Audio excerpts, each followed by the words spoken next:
தங்க வேட்டைக்கு சென்று சதுரங்க வேட்டையில் முடிந்த கதை. என்னதான் உழைத்து சம்பாதித்தாலும் ஒண்ணுமே ஓட்ட மாட்டேங்குதுப்பா என்று சலித்து கொண்டு குறுக்கு வழியை தேர்ந்தெடுத்து அம்பானி ஆகிறேன் என்று சவால் விட்டு செல்பவர்கள் பின்னால் அனைத்தையும் இழந்து அப்ராணியாக வந்த கதை பல உண்டு என்றாலும் திருப்பூரில் நடந்த கதை சினிமாவையே மிஞ்சும் அளவிற்கு உள்ளது.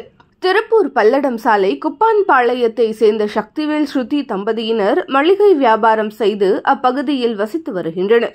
இப்படி வாழ்க்கை நன்றாக சென்று கொண்டிருக்க இவர்களுக்கு 7:30 ஆரம்பித்ததோ என்னவோ தெரியவில்லை.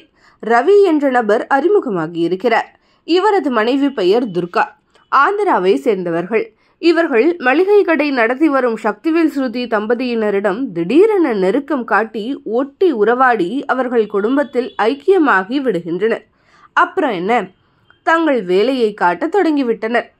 மளிகைக்கார தம்பதியிடம் பல்லடம் பகுதியில் தனக்கு தெரிந்தவர்களிடம் 1 கிலோ தங்க கட்டி இருப்பதாகவும் அதன் மதிப்பு 60 லட்சத்திற்கு மேல் இருக்கும் என்றும் அதை எப்படி விற்பனை செய்வதென்று தெரியாமல் அவர்கள் வீட்டுக்குள்ளேயே வைத்திருக்கிறார்கள் என்றும் ரவியும் துர்காவும் கூற, சக்திவேல் ஸ்ருதி தம்பதியினருக்கு அப்படியே கட் செய்தால் கனவில் பட்டாம்பூச்சி பறக்க தொடங்கியது.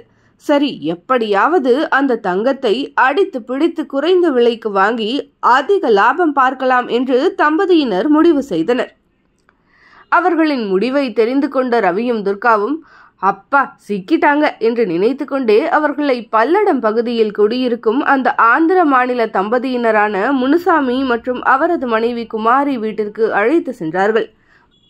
மளிகை கடைக்காரரும் இளிச்சவாயனா இருப்பான் போலையே, 60 லட்சம் ரூபாய் தங்கத்தை 13 லட்சத்துக்கு தரானே என்று பாவப்பட்டு 13 லட்சம் தந்து 2 தங்க கட்டிகளையும் அவர்களிடமிருந்து மளிகை கடை தம்பதி வாங்கி கொண்டு அங்கிருந்து நடையை கட்டினர்.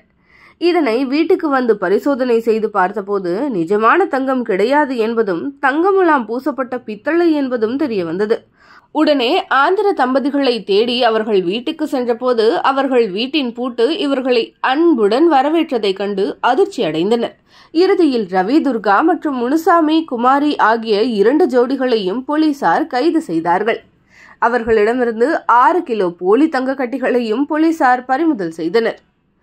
இவர்கள் தொடர்ந்து இதேபோல் குடும்பத்தில் ஒருவராக பழகி இது போன்ற ஏமாற்று வேலைகளில் ஈடுபட்டு வருவது கண்டுபிடிக்கப்பட்டது.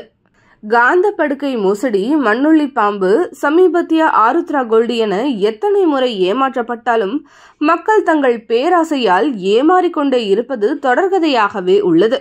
தங்க வேட்டை ஆடலாம் என்று நினைத்த தம்பதியினருக்கு கிடைத்தது சதுரங்க வேட்டையாகத்தான் முடிந்தது.